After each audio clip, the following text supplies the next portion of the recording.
Hello everyone and welcome to this video. So today we have a brand new status report that we will be talking about. If you don't know what these are, the DayZ Standalone developers do these just about every week, and basically through these status reports they let us know what will be coming in the future updates and how development is going. So in this series, what I end up doing is going through and talking about that stuff and sharing that information with all of you. Now this week's status report is a really big one. We have a lot to cover, so let's get into it and see what we have. So as a lot of you know, they've been working on the 0.53 update, and that was supposed to be out late this month. Now it was delayed just earlier this week, and the reason for that is just because it was not ready. So what they will be doing now is analyzing builds daily for 0.53, basically doing some experimental updates and updating that pretty often until they get a stable enough build so they can move it over to the stable branch. So this update will include a public hive reset, basically a wipe. Now this is not going to affect any private servers, so if you have a character on some private server, it should not affect that, but your public hive character will be wiped. So anything you have on there, you might want to go through and see what you can do with it, because it will be wiped. Not sure when this update will be released, because they said they will be they will be working on this daily, so any day now 0.53 will be rolling out along with that wipe. So it's if you have a lot of stuff right now, is about the time to go have some fun with it. And also 0.53 will have a lot of security fixes, basically support for admin logs as well, which we talked about in the past, but I'll talk about it here again.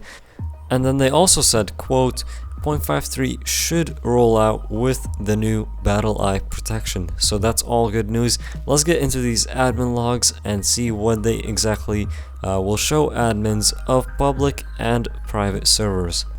So with 0.53, admins of servers will be able to see logs that show them connections or disconnections from the server, and that also includes the in-game name of the player and also the Steam 64 ID. So not only that, they'll also be able to see which player killed which player, and also get the Steam info of those players. And what they can do with that basically is report those players or ban them from the servers. So this is going to help a lot with cheaters. And not only that, they can also read direct chat, so anything that is typed in there, the admin's log will have that, and the admins can take a look at that. So this will help a lot with cheaters and banning those from the server, or even reporting them to get them banned from the game completely. So pretty cool stuff there. This should help out a ton, and let's move on and see what else we have in this status report.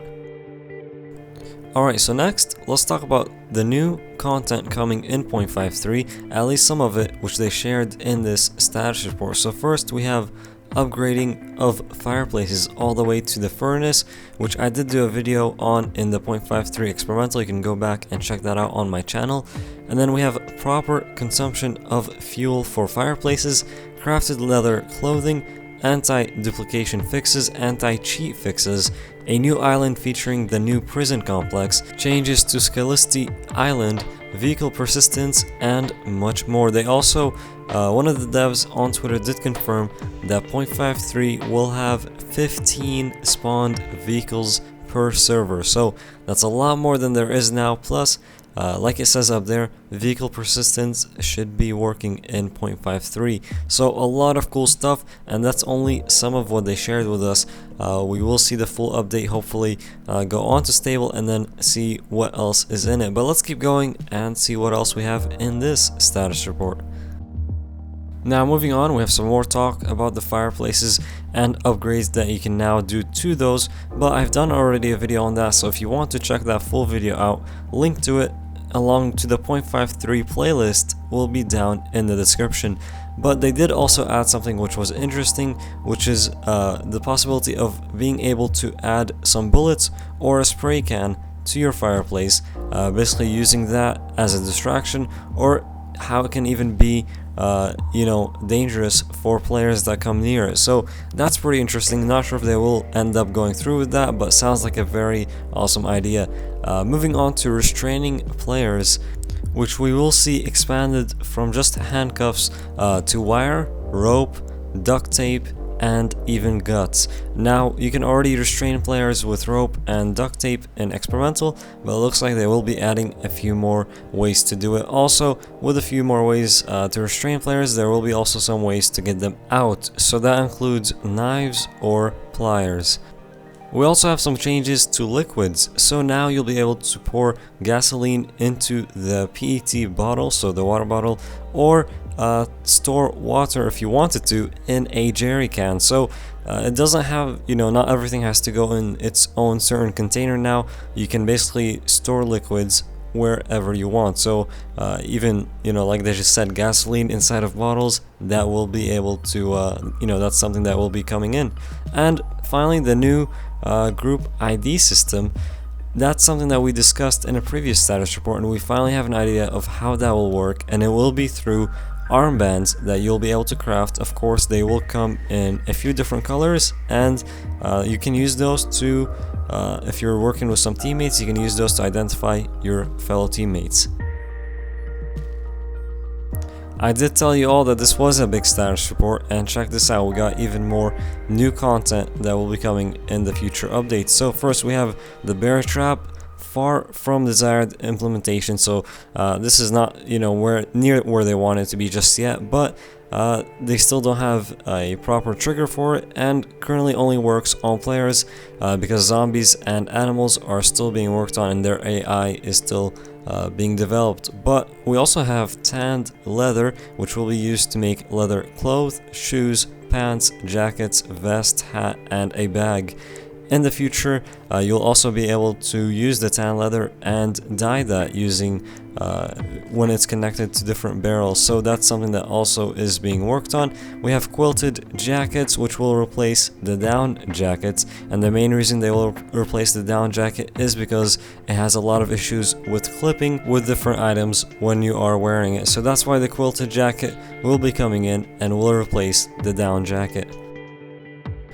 Alright, so our next slide here is probably one of the most interesting ones in this video, and this one is talking about new melee weapons and firearms that will be coming in the future updates. So for melee weapons, we have a huge list there. We have a bayonet for an AK, broom, mace, paddle, hay hook, steak knife, lead pipe, and hatchet, which will all be coming in the future as new melee weapons. And then also we have firearms. All of you know about the FN Trombone. I've talked about it in the past in previous status report videos, and that will be coming. But the cool thing that they shared with us in this status report is that this weapon you can actually take apart and store in your inventory, which you cannot do with any other weapon. So very cool idea here. You can basically disassemble the FN Trombone and maybe store it as your secondary rifle in your inventory, or even roll around and pretend like you don't even have a weapon, but you really have this in different parts in your inventory. So that's definitely pretty cool. And then also the flare gun, which will be coming in. They've talked about the flare gun in the past, but they did have to do some more work on it, and now it's finally ready and should be in the game quite soon here. So here we go with our final slide, where they shared with us the design and programming being worked on this week. You can see the full list there. Even pause the video and read those if you would like to. But that's gonna wrap it up for me here. I do want to thank you all for tuning in. This was a big status report, as you can already tell. We're about 9 minutes into it now, and yeah, so very big status report, but a lot of good stuff coming in. Hope you enjoyed it. Hope you're excited for some of the stuff that is on the way. And if you did enjoy the video, hit that like button, and if you are new to the channel, don't forget to subscribe for more videos like this one. Thank you for tuning in once again, and we'll see you all next time.